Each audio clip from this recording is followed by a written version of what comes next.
So when it comes to detailing, just a couple of things that I'm going to actually do here is all of this right here is literally what we can use as a visual guide, right? Because all of this texture is telling us exactly what we need to put in. So I can literally overlay this and just be like, done, right? But we're not going to do that. But what I am going to do is I'm going to follow a lot of these cues to design the front of this thing. So starting with the base,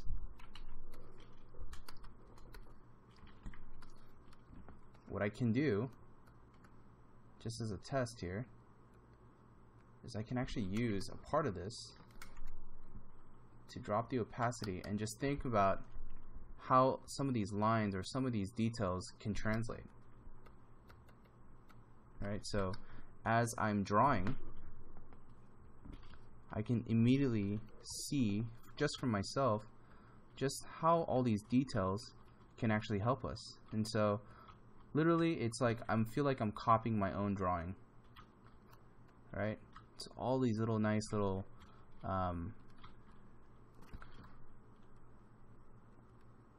pipes and stuff like that give us a sense of scale, and that's what we really need at this phase of the drawing.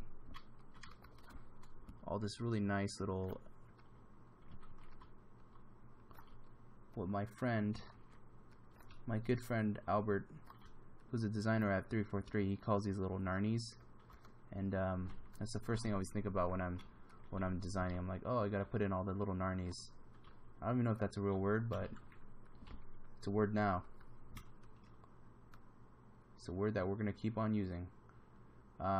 So putting in all this high frequency noise will give us the ability to see just more and more design opportunities. Just really interesting little shapes and things like that. And just like scaffolding and whatever this all may be, I'm trying to figure out too, but we're starting to make more sense of it as we draw on top of this thing.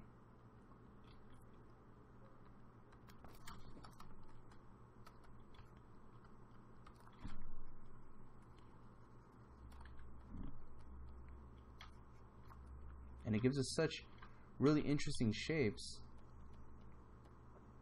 that I'm able to literally just kind of transfer over.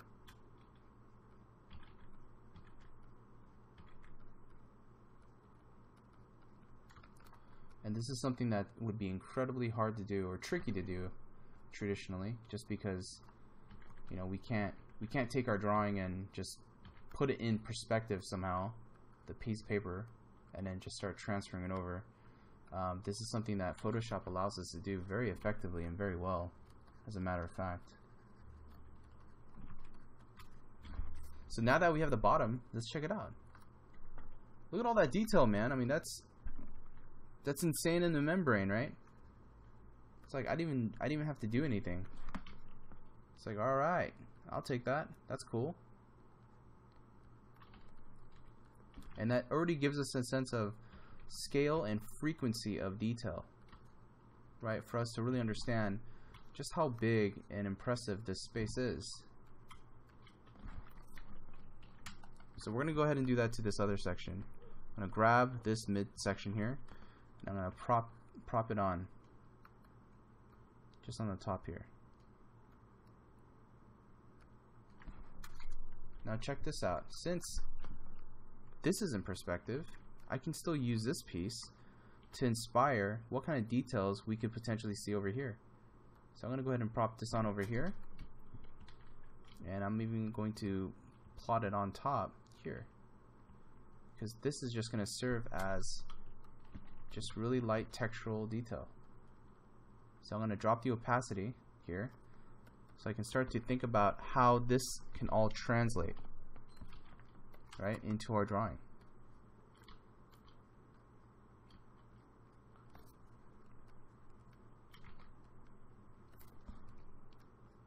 I'm already starting to get ideas here just in terms of what all this can mean.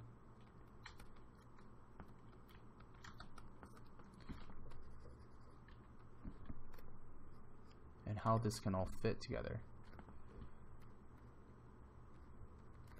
And it's great because I'm literally using my own image to get more hints, more visual cues of what to do.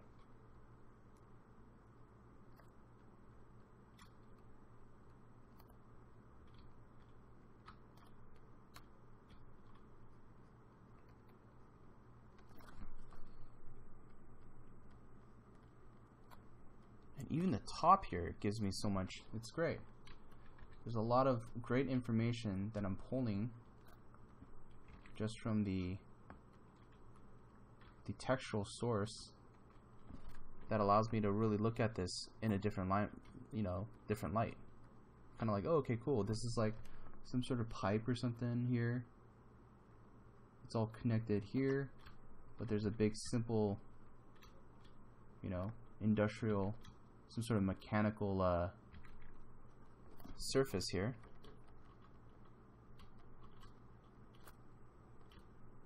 That's been prefabricated,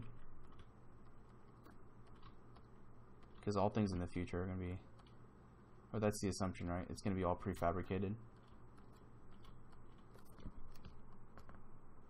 But what's cool about this is that it gives us just an idea of what this could all be, right? Granted, this is all inspired off of printers, so I mean, most people are gonna just think we're full of it, but this gives us so much nice detail that we can work from.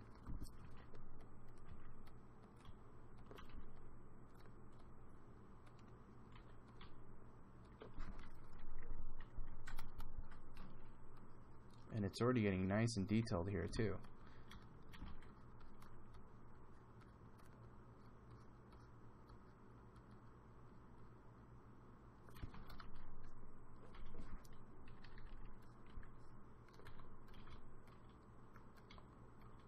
And I decide to make like some sort of pipe here and let that run maybe all the way down.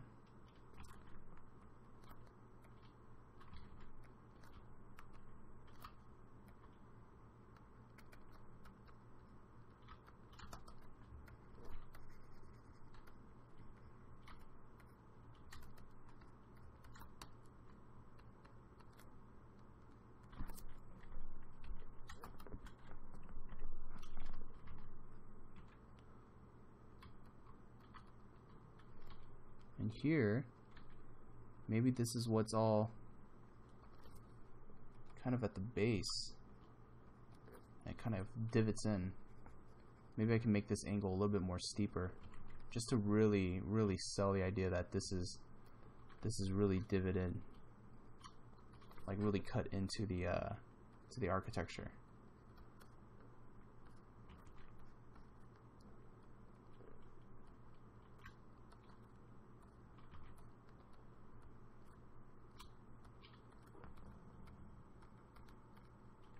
And I have no idea what all this stuff is. I mean, if you were to ask me, like, like, hey, what do they do here and why is it all existing? I mean, honestly, it's just technical detail. It's like, it just looks cool. It just has to be convincing enough to the point where it looks like there's a lot of activity going on, and that's literally my goal here. Nothing more. Because anything beyond that, it starts to become, that's something for us to develop as this thing starts to get a little bit more real. Okay, let's turn this off. Boom, look at that. It's starting to come to life, man. I mean, holy cow. Let's go ahead and just duplicate this so we have it in stages.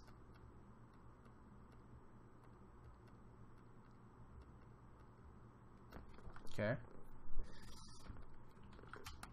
So now at this stage, sorry, I didn't mean to be impressed by my own drawing. I'm trying to keep this session fun and light, but I realize I sound like a retard when I do that. I'm like, all right, John, yeah, this is fantastic. I must sound crazy to the people who's hearing, you know, like my neighbors and stuff. Anyways,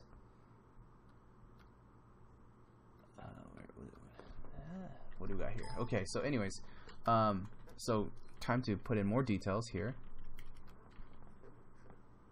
and I'm just thinking about like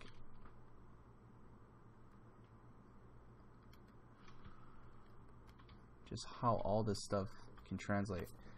And obviously, you know, notice I still have my original line, so that's still keeping me on track, you know. So I'm not, I feel like I'm not, you know, completely falling off the tracks. I still have a little bit of point of reference to know whether something is, it doesn't feel right, just because, you know, I'm following my own lines here, so it's okay.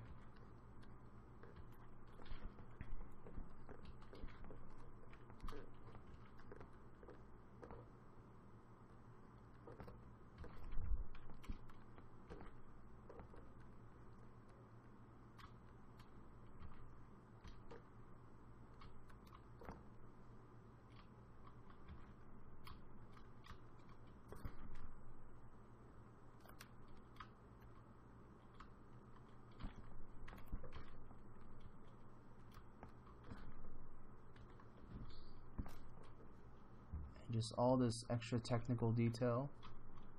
Let's go ahead and indicate all that stuff. And these little things that stick out, I'm thinking like it's maybe some sort of solar or antenna or something. I mean, at this scale, it can be almost anything, to be honest. But at least it's something to kind of help with the scale in reference to this.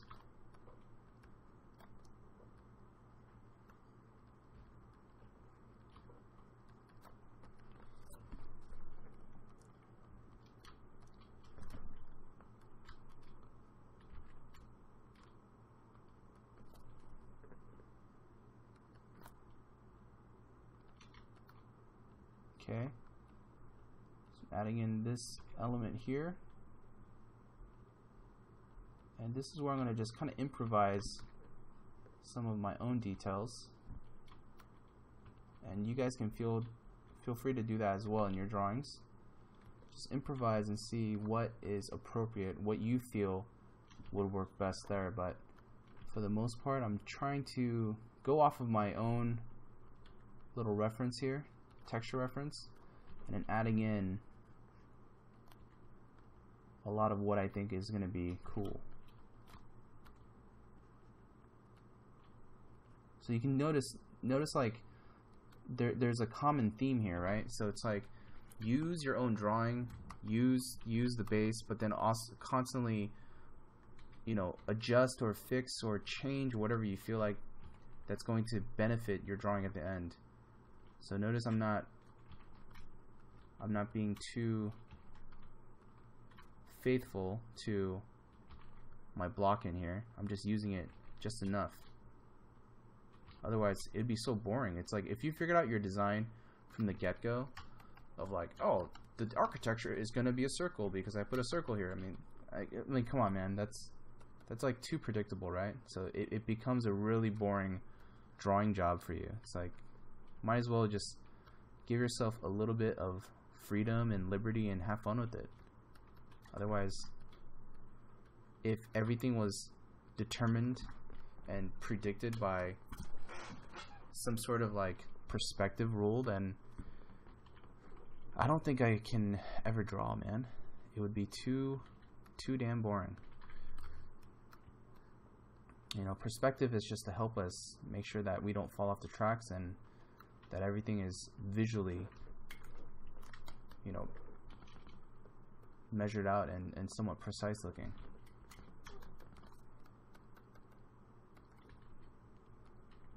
So this is a little bit slightly tricky just because, again, the face isn't in the texture, wasn't 3D, but I'm going to definitely use what I can from it to kind of block in the gist of the face, the forms,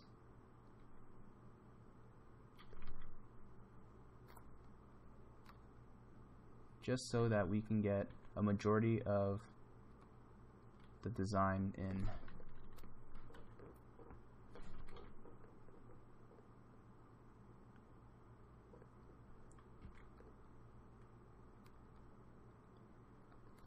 Okay, I'm going to move this back just a little bit so that we can follow, or at least I can follow, the contours and shapes. And when I say shapes, it's just like these little bits here, like that's a shape.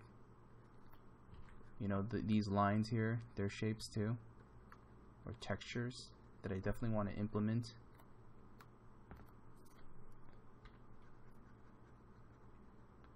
And the hands.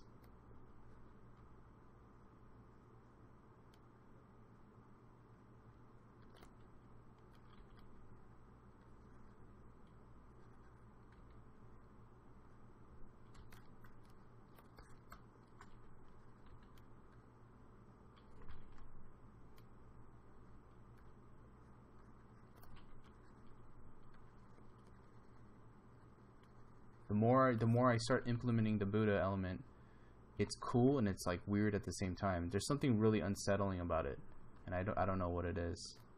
I think it's just the fact that it's maybe conceptually just really silly. Maybe that's why it's never been done before. No, maybe that's why it's been done but it hasn't been shown before. It's just because it's silly. But you know what? This is just for you guys to see. It's all good. Luckily, this is not in any video games, because those video game companies would be producing a monstrosity, right?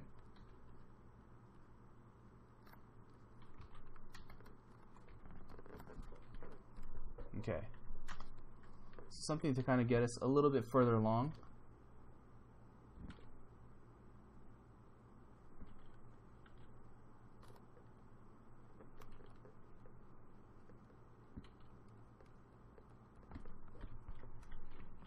It's like, what is this thing? This is so weird. Like, I'm even questioning myself, like, what in the hell is this, man? Such a weird design.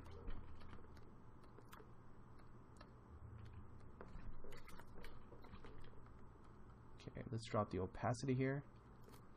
Just again for texture. And there's so much, like, interesting stuff that I can pull from this. And it's not the head, but it's just all the lines and really high frequency textures and details that I'm getting just from this underlay here.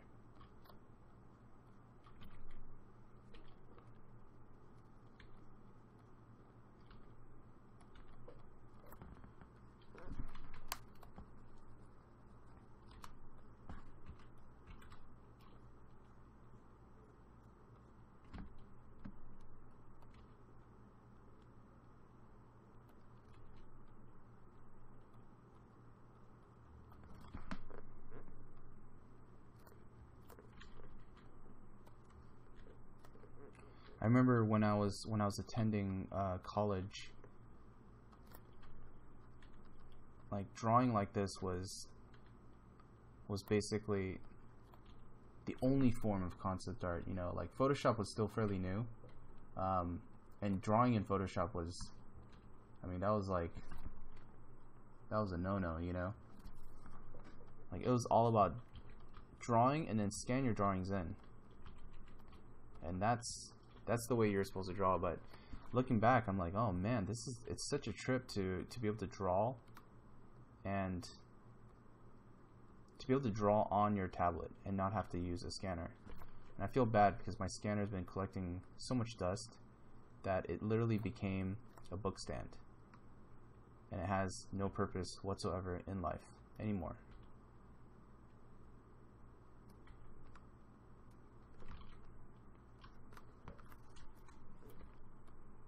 And I wonder, like, it sucks, man. Like, if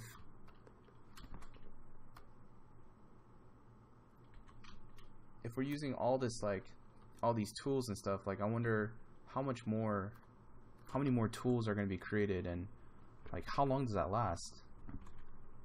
I'm just happy that I still have my computer, because when iPads came out, I was like, oh man, we're gonna be using our iPads to draw, and I've already seen a lot of my friends do it, and they do some amazing paintings, and now they don't even use their laptops to go plein air painting. It's just they just use their iPads. They just do simple quick studies, and it looks amazing, and it's more than I can ever do, even traditionally. I don't even know how to mix colors traditionally. That's how sad it is. And they're doing like all these paintings that look like real paintings, you know? It's so sad, because I would get fooled by their paintings. I'd be like, oh man, dude, is this gouache? And they're like, nope, it's Art Rage. I'm like, what? Totally fooled, man.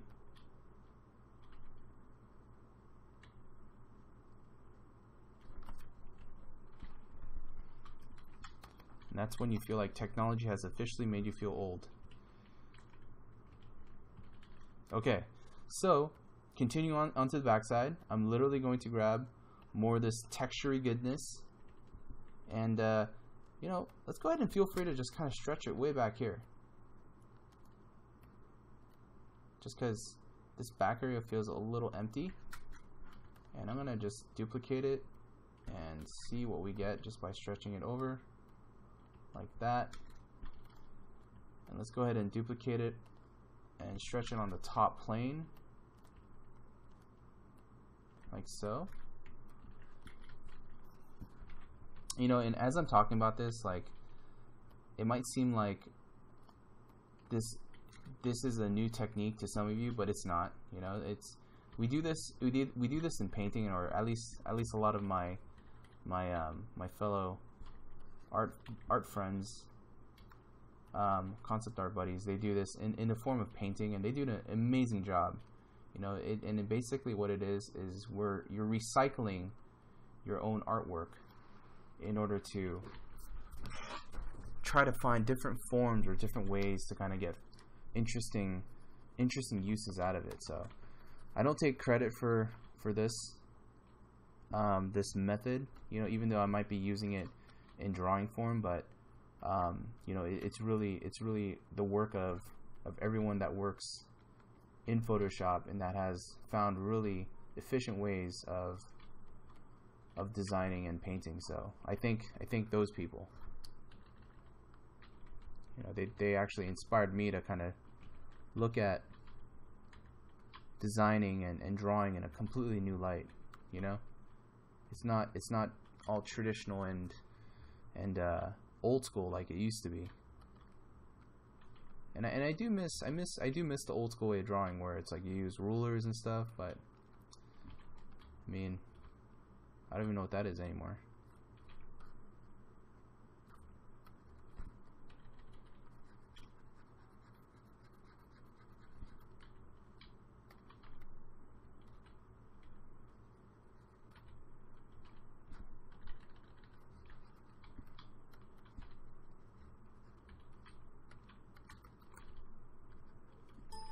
When I first started drawing, actually, I had so many piles of markers that I've collected, and I used to draw and do a lot of marker renderings. But what's sad is that since Photoshop came in to my life, I have never even opened up those markers ever again. And I saw them when I was moving out one day, and I was like, oh man, I miss these guys. And just for kicks, I opened one up, and it was so neglected, so dry. I was like, oh man, I felt so bad, you know, for the markers. I know I'm like talking as if the markers have feelings, but they don't. But I felt bad. I was like, dude, I've only used the markers for maybe a couple days, and you know, and then they went to the storage box, and boom, done. Okay, so here's something I want to try out too. I'm going to grab a sliver here, and I'm literally going to reuse it. Just like I reused our drawings here. I'm just going to reuse it. Oh. vertical, horizontal. It's like you want to find just the right angle. But I'm going to reuse my own drawings. That's the theme here today.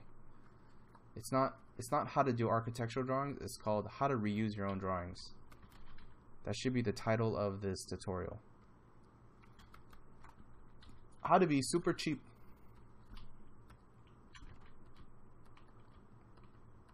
Right? My Asian side's kicking in, man. I just want to copy and paste all this other work I did, and it's not even that much work.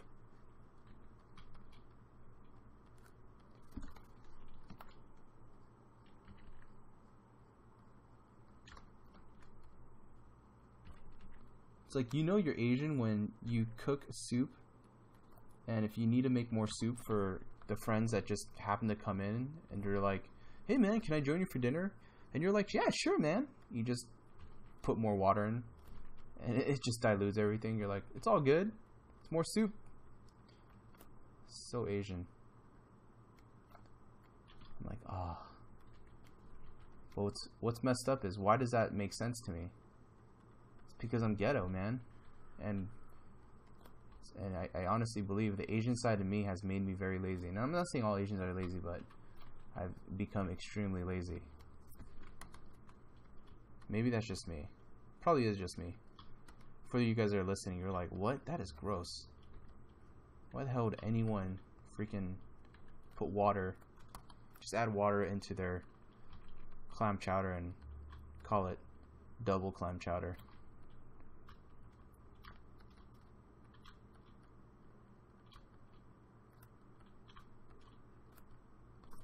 Look at all this free detail. Man, Lazy Central, dude. This is awesome.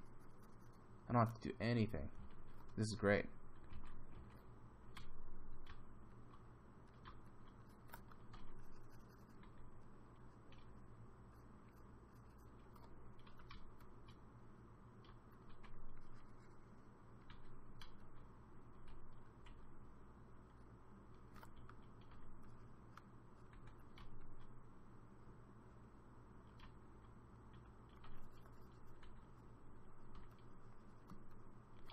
Just going to erase away some of these lines. And here I see a lot of high frequency of detail. Now I'm going to turn this off just so we can look at it and see what we got.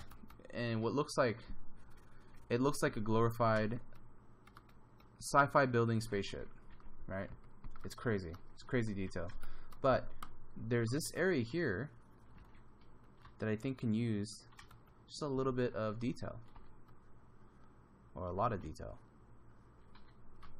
So I'm just going in here and just doodling away, add some stuff, and just to be lazy, because laziness is a theme today, I'm going to go ahead and use some of this stuff here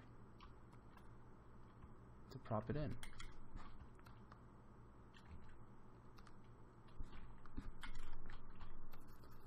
Alright, but let's not make it too obvious. That way, if anyone questions me, I'll just say, yeah, I totally drew it.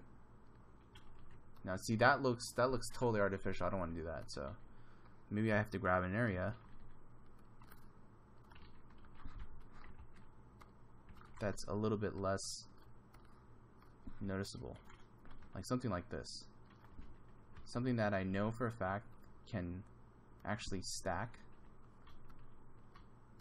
and has a simple repeating pattern. Always works for duplicating.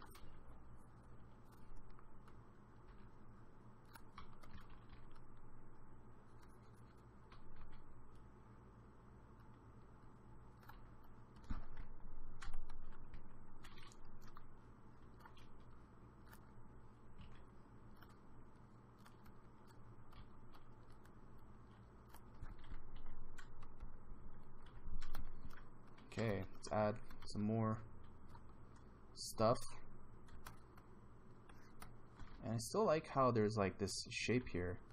Maybe it's all connected to the face of the Buddha, or whatever this thing is.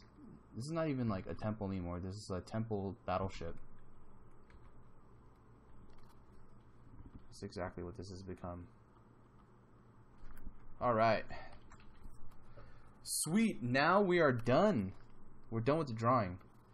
I'm just going to go ahead and duplicate it, just so that I can go ahead and erase away the interior, just because I want to retain just some of the silhouette.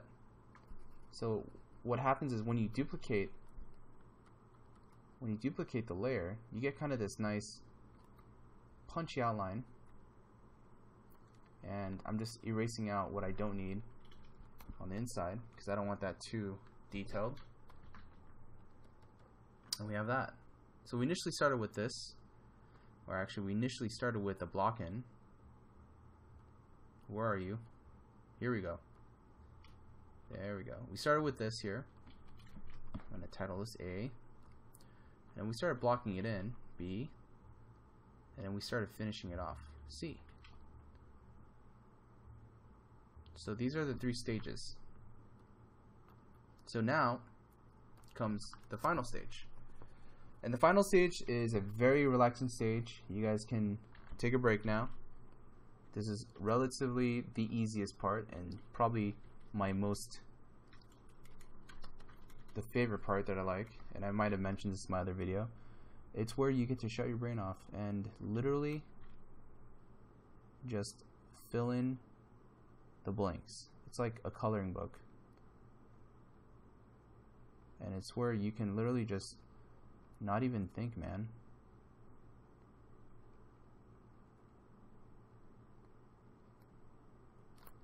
Turn your brain off, and you can do this by lassoing out.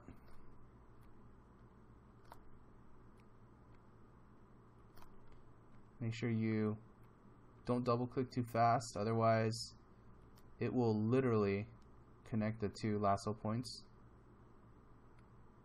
You want to go slowly at first and just not even get the details, just get the broad areas.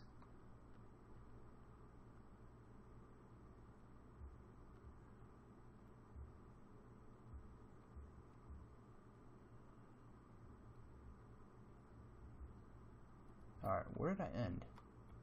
I like lost my place. Alright, here we go. Holy, that was kind of scary. I had a mini heart attack for a second. I was like, oh shit. Alright, let's put in this little hands and stuff. Little tower.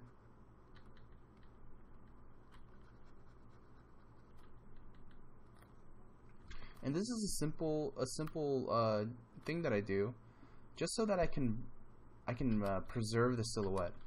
And the reason why I do that is just that, you know, from a drawing standpoint, we know that we've fulfilled all the details and everything that makes this a very clear design drawing. But this, even with all of our lines, sometimes it's hard to understand the silhouette. So I always give it a slight value, and by giving it a value, it helps with just understanding just the overall form. Now the next step here is giving it just a little bit of value. So what we're going to do here is, if we have a box, and in this box we have our little gray fill in here. Oops. Gray fill, right? So what we're going to do is we're going to just light it in a very simple manner. So light direction is going to come from an angle here. So if you think about it, it's like I have my flashlight here. Little cone drawing. I have my light side here, my light side, and my shadow side. So the way we're going to do this is, this I'm going to keep as my light side. I'm not going to really add any more lightness to it because it's already light, but I'm going to make this the shadow side, and I'm just going to bump it just a little bit darker so that we understand that that is shadow. and this is light. So with a complex form like this, this will help us understand just the forms. And because there's a lot of forms here, and if this, for example, if this cube had a lot more complexity to it, meaning if there was like a hole or something, or an inset here, and maybe if there was a section on the cube that literally bumped up or raised up a lot. Oh, let's draw it here. Where it bumped up like this, then I know for a fact that these areas are going to get shadow, right?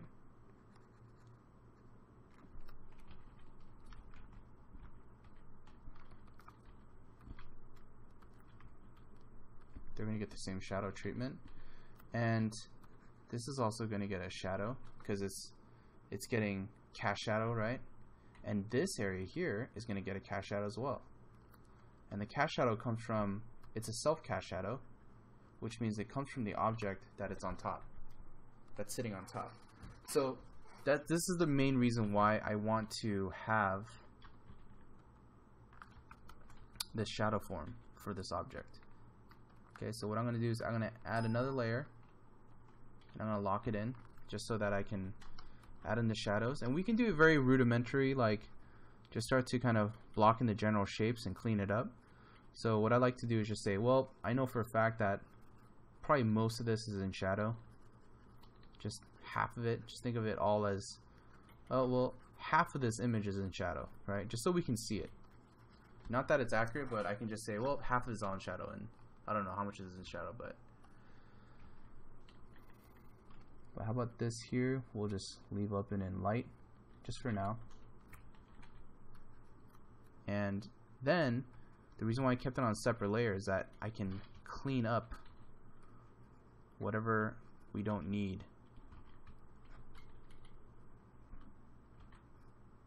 And as this form is turning,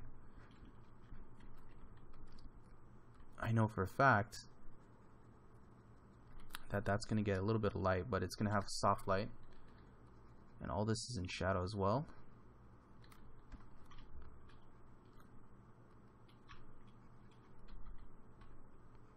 And notice I'm keeping my sense of light direction really simple, right? If it's facing down, it's in shadow. If it's facing towards that angle, it's in light.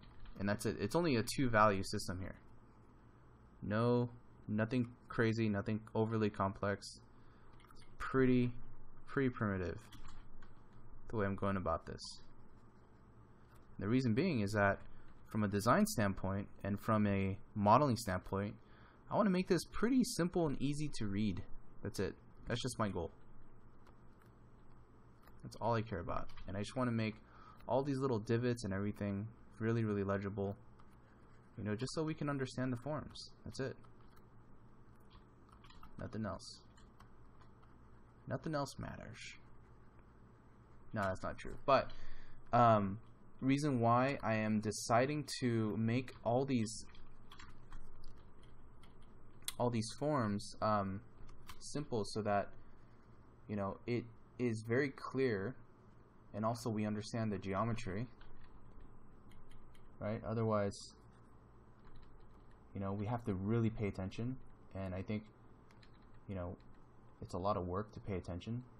So let's make it easier on the viewer, and the viewers will appreciate us for that.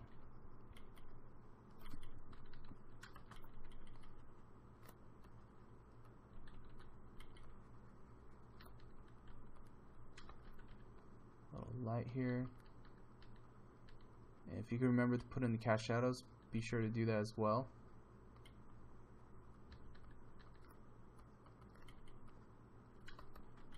And then here, since this is kind of like a dome-like shape, I'm just gonna add a little bit of a shadow here, a soft shadow.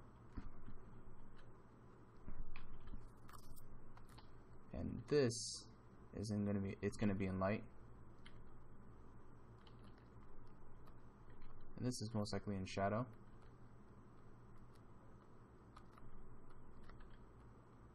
And the more precise you are with this stuff, the more believable and real it's going to feel. And what I'm doing here is I'm actually peeking in just a little bit of light.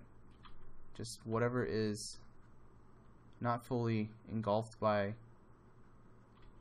the shadow here, I can actually sculpt out and just kind of say, oh, there's a little bit of light that actually peeks through some of these forms. Like, for example, this is going to peek through for sure. So cast shadow here. Let's just do a cast shadow all along this thing.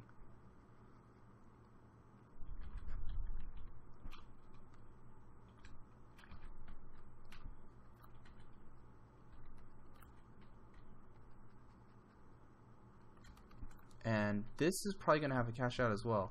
Now the way I'm determining that is there's just a relative angle that I can just think about. If it's coming at this angle, then I know that most of this is going to be in shadow. Most of this is in shadow. But if I say the angle is slightly shallower, then only a part of it's in shadow. So with that said, I'm going to say only a part of it's in shadow. And I'm going to go ahead and just kind of reveal just this section.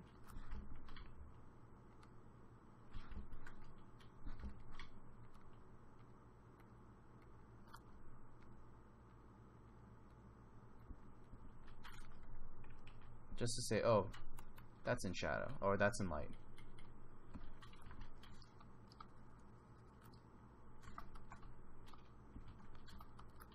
And then all of this here, that's probably at an angle too. So this is all going to be relatively in shadow by this huge structure. And that's probably going to overtake a lot of this stuff. And these spheres are going to have soft shadows, so be sure to use a soft brush.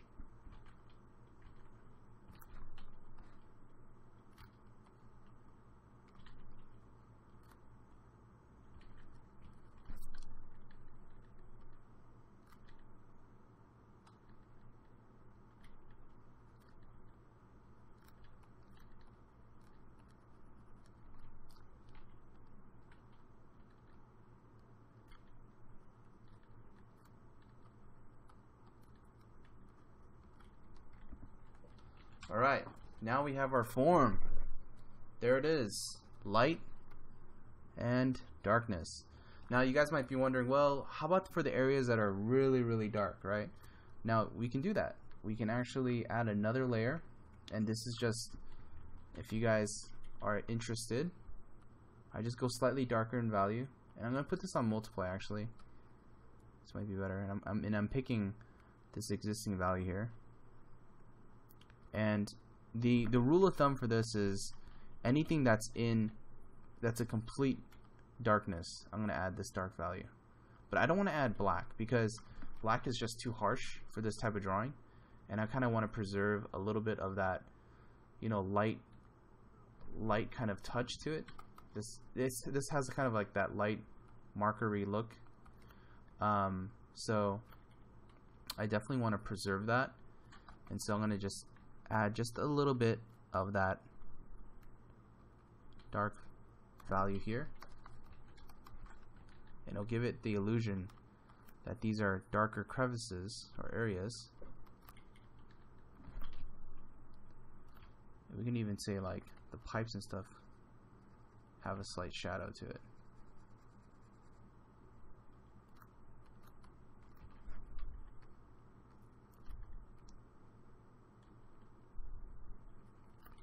There's not much too. It's just like small little areas. These little pings of darkness actually help it read, especially in these areas that are relatively flatter than most.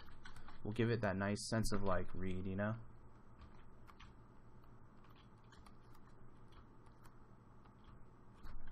then especially in these areas as well.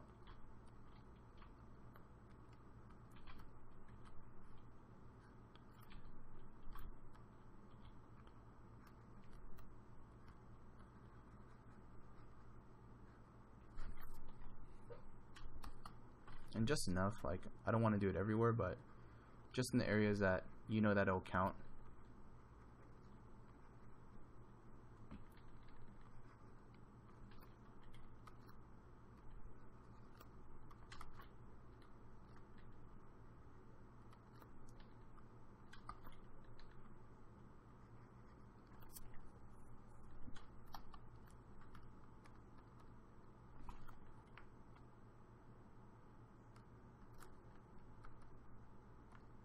Now what I can do here, just go a little bit darker so we can really see the forms a bit.